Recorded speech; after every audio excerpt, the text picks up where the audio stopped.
So super cool. Ako excited ako dun sa Stormtrooper. Build tayo ng ng army. Sa likod ni Vader, siguro mga 3 troopers o kaya 4 troopers, pwede na yun. Pero magkano nga pala yun? Parang 1.3 plus plus eh. Tingnan natin kung magkano yung yung price ni Laruanan. Nga pala, kung gusto niyo malaman yung price nito, DM kayo kay Laruanan kung gusto niyo bumili ng ng Darth Vader na action figure yan. Ilalabas ko yung kanyang logo dito para punta kayo sa page niya if you want to buy. Okay, so let's start with the helmet. Very nice, iconic na full black helmet with triangular mouth grill. Very pointed din yung cheeks. Hindi color red yung lens ng eyes niya. Black lang talaga mga ma'am sir. Then you have the shape of the helmet here. Very cool. Meron ding line dito sa taas. Very iconic Star Wars design.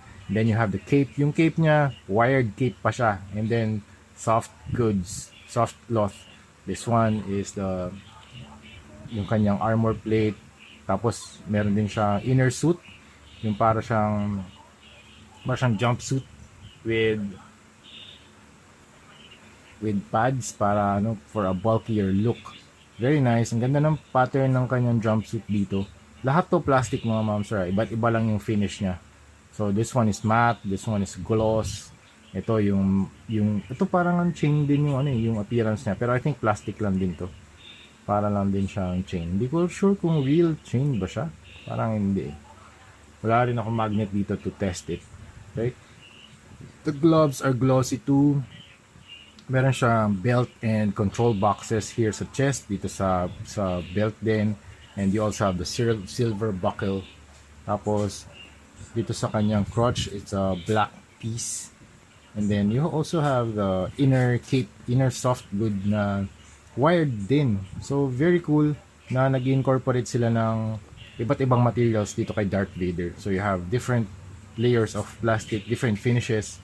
You have the gloss, the satin, and the matte. Ito yung matte, I think satin finish, parang ito, parang satin to eh.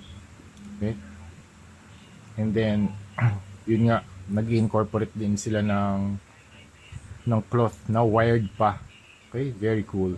Then you also have the lightsaber with red na blade. Hindi to umiilaw mga ma'am sir. Hindi siya nag-light up. Very cool lightsaber. Pati yung hilt niya silver and very detailed yung sculpt.